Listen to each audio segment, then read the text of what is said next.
സച്ചിൻ വള്ളിക്കാട് കൂടി ചേരുന്നുണ്ട് പാലക്കാട് നിന്നും. Sachin, good morning. Good morning.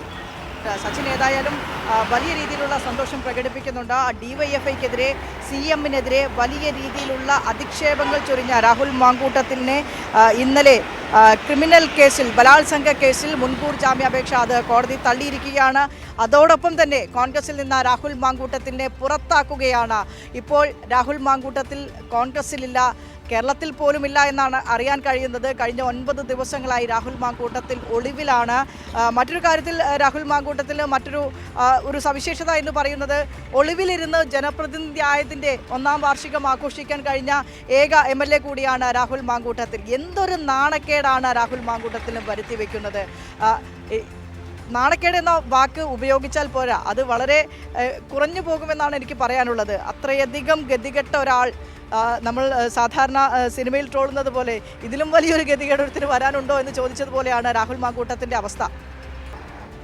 അത് തന്നെയാണ്. കാരണം പാലക്കാട്ട് MLA ആയിട്ട് 1 വർഷം 4-ാം തീയതി, അതായത് ഡിസംബർ 4-നാണ് രാഹുൽ മാങ്കൂട്ടത്തിൽ കഴിഞ്ഞ വർഷം സത്യപ്രതിജ്ഞ ചെയ്യുന്നത്. ഈ വർഷം ഡിസംബർ 4 രാഹുൽ മാങ്കൂട്ടത്തിനെ പാലക്കാട് തന്നെ കാണാനില്ല. എവിടെയാണെന്ന് ആളുകൾക്കറിയില്ല. വോട്ടർമാരടക്കമുള്ള ആളുകളെല്ലാം MLA എവിടെയാണ് എന്ന് ചോദിക്കാൻ തുടങ്ങിയിട്ട് മാസങ്ങളായി. കാരണം പ്രധാനമായും ഒരു 4 മാസം മുൻപ് പാലക്കാട് നിന്നും ഒളിവിൽ പോയിരുന്നു MLA. അതിനുശേഷമാണ് വീണ്ടും പാലക്കാടേക്ക് MLA തിരിച്ചെത്തുന്നത്. അതിനുശേഷം 9 ദിവസമായി യുവതി മുഖ്യമന്ത്രിക്ക് പരാതി നൽകിയതിന് പിന്നാലെ 9 ദിവസമായി പാലക്കാട് നിന്നും രാഹുൽ മാങ്കൂട്ടത്തിൽ മുങ്ങിയിട്ട് എവിടെയാണ് എന്ന ചോദ്യം തന്നെയാണ് പാലക്കാട്ടുകാരും ചോദിക്കുന്നത്. കാരണം പാലക്കാടിൻ്റെ MLA ആണ്, എന്നിട്ട് പോലും പാലക്കാട്ടുകാർക്ക് രാഹുലിനെ കാണാൻ വേണ്ടി കഴിഞ്ഞിട്ടില്ല. പാലക്കാട് MLA ആയത് മുതൽ തന്നെ വലിയ രീതിയിലുള്ള വിവാദങ്ങളിൽ പെട്ട ആൾ കൂടിയാണ് രാഹുൽ. കാരണം നമുക്കറിയാം, ഏറ്റവും കൂടുതൽ വിവാദങ്ങളിൽ പെട്ട ഒരു MLA എന്ന ഒരു പ്രശസ്തി പദവിയും കൂടെ രാഹുലിന് കൊടുക്കേണ്ടി വരും. കാരണം തൊടുന്നതെല്ലാം വിവാദങ്ങൾ എന്ന പോലെ തന്നെയാണ് രാഹുലിൻ്റെ പ്രവർത്തനങ്ങളിൽ കാണാൻ വേണ്ടി സാധിച്ചത്. പാലക്കാടിനെ സംബന്ധിച്ചിടത്തോളം പാലക്കാട്ടെ കോൺഗ്രസ് ആണ് ഏറ്റവും കൂടുതൽ പ്രതിസന്ധിയിലായിരിക്കുന്നത് എന്ന് തന്നെ പറയാം. കാരണം തദ്ദേശ സ്വയംഭരണ തെരഞ്ഞെടുപ്പാണ് നടക്കുന്നത്. ആ സമയത്താണ് ഇത്തരത്തിൽ രാഹുലിനെതിരെ രൂക്ഷമായ രീതിയിലുള്ള പരാതികളും അതുപോലെ തന്നെ തെളിവുകളുമെല്ലാം പുറത്തേക്ക് വരുന്നത്. തുടർന്ന് രാഹുലിനെതിരെ മുഖ്യമന്ത്രിക്ക് നേരിട്ട് യുവതി പരാതി നൽകുന്നു. ആ സമയത്ത് പോലും രാഹുൽ മാങ്കൂട്ടത്തിൽ പാലക്കാട്ടെ UDF സ്ഥാനാർത്ഥികളുടെ പ്രചാരണത്തിലാണ് ഉണ്ടായിരുന്നത് എന്നത് തന്നെയാണ് ഏറ്റവും അത്ഭുതകരം. കാരണം ഈ പ്രചാരണത്തിൽ പങ്കെടുത്തുകൊണ്ടിരിക്കെ മാധ്യമങ്ങളടക്കം പ്രതികരണം തേടുമ്പോൾ തനിക്കെതിരെ പരാതി ഇതുവരെ വന്നിട്ടില്ലല്ലോ, നേരിട്ട് പരാതി കൊടുക്കാൻ ആരെങ്കിലും തയ്യാറുണ്ടോ തുടങ്ങിയ കാര്യങ്ങളൊക്കെ ചോദിച്ചുകൊണ്ട് വലിയ രീതിയിലുള്ള ഒരു വെല്ലുവിളിയാണ് രാഹുലിൻ്റെ ഭാഗത്തു നിന്നും ഉണ്ടായിരുന്നത്. അതിനുശേഷമാണ് ഇത്തരത്തിൽ യുവതി തന്നെ നേരിട്ട് മുഖ്യമന്ത്രിക്ക് പരാതി നൽകുന്നു. തുടർന്ന് പാലക്കാട് നിന്നും രാഹുൽ മുങ്ങുകയാണ് ചെയ്തിട്ടുള്ളത്. അതിന് വലിയ രീതിയിലുള്ള സഹായം കോൺഗ്രസിൻ്റെയും UDF-ൻ്റെയും നേതാക്കളുടെ ഭാഗത്തു നിന്നും ഉണ്ടായിട്ടുണ്ട് എന്ന കാര്യത്തിലും സംശയമില്ല. കാരണം പാലക്കാട്ടെ ഷാഫി പറമ്പിലും അതേപോലെ തന്നെ രാഹുലിനെ അനുകൂലിക്കുന്ന ഒരു വിഭാഗവുമാണ് രാഹുലിനെ പൂർണ്ണ തോതിൽ സംരക്ഷണം ഒരുക്കിയത്.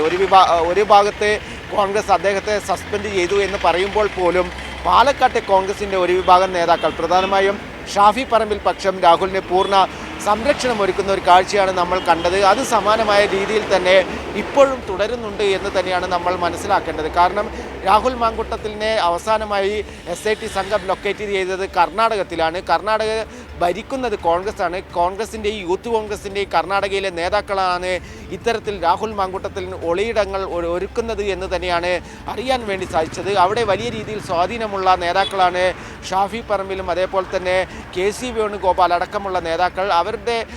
അവരുടെ നേതൃത്വത്തിൽ തന്നെയാണ്, അവരുടെ അറിവോട് കൂടി തന്നെയാണ് രാഹുലിനെ അവിടെ ഒളിവിൽ പാർപ്പിച്ചത് എന്ന് തന്നെയാണ് മനസ്സിലാക്കാൻ വേണ്ടി സാധിക്കുന്നത്. അതേസമയം SIT സംഘം ശക്തമായ രീതിയിൽ തന്നെ കർണാടക കേന്ദ്രീകരിച്ച് വലവിരിച്ചിട്ടുണ്ട്. രാഹുൽ പിടിയിലായി എന്ന സൂചനകളടക്കം, അഭ്യൂഹങ്ങളടക്കം വരുന്നുണ്ട്. കാരണം SIT സംഘം വ്യാപകമായ തിരച്ചിൽ കഴിഞ്ഞ കുറച്ച് ദിവസങ്ങളിലായി കർണാടകയിൽ നടത്തിയിരുന്നു. തുടർന്നാണ് ഇന്നലെ കാസർഗോഡ് കോടതിയിൽ ഹാജരാക്കുമെന്ന ഒരു അഭ്യൂഹമൊക്കെ പരന്നത്. എന്നാൽ പോലും കൃത്യമായ രീതിയിൽ വിവരങ്ങൾ വന്നിട്ടില്ല. രാഹുൽ പിടിയിലായിട്ടുണ്ടാകും എന്ന് തന്നെയാണ് നിലവിൽ പാലക്കാട്ടെ പോലീസ് അടക്കമുള്ള ആളുകൾ നൽകുന്ന സൂചന. പാലക്കാട് നിന്നും ഇന്നലെ 2 പേരെ പോലീസ് കസ്റ്റഡിയിലെടുത്തിരുന്നു. രാഹുലിനൊപ്പം മുഴുവൻ സമയവും ഉണ്ടാവുന്ന 2 പേരാണ്. ഒന്ന് ഡ്രൈവർ ആൽവിൻ, അതേപോലെ തന്നെ പേഴ്സണൽ സ്റ്റാഫിലെ ഫസൽ എന്നിവരെയാണ് ഇന്നലെ SIT സംഘം കസ്റ്റഡിയിലെടുത്തത്. അവരെ തിരുവനന്തപുരം എത്തിച്ചിട്ടുണ്ട്. അവിടെ വെച്ച് ഇന്ന് കൃത്യമായ രീതിയിൽ വിശദമായ മൊഴികൾ എടുത്ത് രേഖപ്പെടുത്തുമെന്ന് തന്നെയാണ് അറിയാൻ വേണ്ടി സാധിച്ചത്.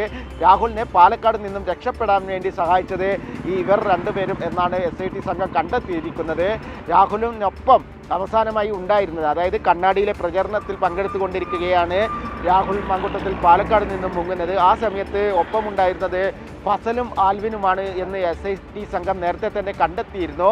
ആദ്യഘട്ടത്തിൽ പ്രാഥമികമായ ചോദ്യം ചെയ്യലൊക്കെ ഉണ്ടായിരുന്നു. അതിനുശേഷമാണ് ഇപ്പോൾ തിരുവനന്തപുരത്തേക്ക് SIT സംഘം കസ്റ്റഡിയിലെടുത്ത് ഇരുവരെയും കൊണ്ടുപോയിട്ടുള്ളത്. വിശദമായ മൊഴികൾ രേഖപ്പെടുത്തുമെന്ന് തന്നെയാണ് അറിയിച്ചിട്ടുള്ളത്. ഇത്തരത്തിൽ വലിയ രീതിയിൽ കൃത്യമായ രീതിയിൽ തന്നെയാണ് SIT സംഘത്തിൻ്റെ അന്വേഷണം പുരോഗമിച്ചുകൊണ്ടിരിക്കുന്നത്. പാലക്കാട് കേന്ദ്രീകരിച്ചും അതേപോലെ തന്നെ മറ്റ് ജില്ലകളൊക്കെ കേന്ദ്രീകരിച്ചുകൊണ്ട് തന്നെയാണ് രാഹുലിനായുള്ള തെരച്ചിലും കഴിഞ്ഞ ദിവസങ്ങളിൽ ഉണ്ടായിരുന്നത്. എന്നാൽ ഇപ്പോൾ നിലവിൽ കർണാടക കേന്ദ്രീകരിച്ച് തന്നെയാണ് ശക്തമായ തിരച്ചിൽ ഉണ്ടായിക്കൊണ്ടിരിക്കുന്നത് എന്ന് തന്നെയാണ് അറിയാൻ വേണ്ടി സാധിക്കുന്നത്. പാലക്കാടിനെ സംബന്ധിച്ചിടത്തോളം പാലക്കാട്ടെ കോൺഗ്രസിൻ്റെ തെരഞ്ഞെടുപ്പ് പ്രവർത്തനങ്ങൾ അടക്കം നിശ്ചലമായ അവസ്ഥയിലാണ് വിനിഷ.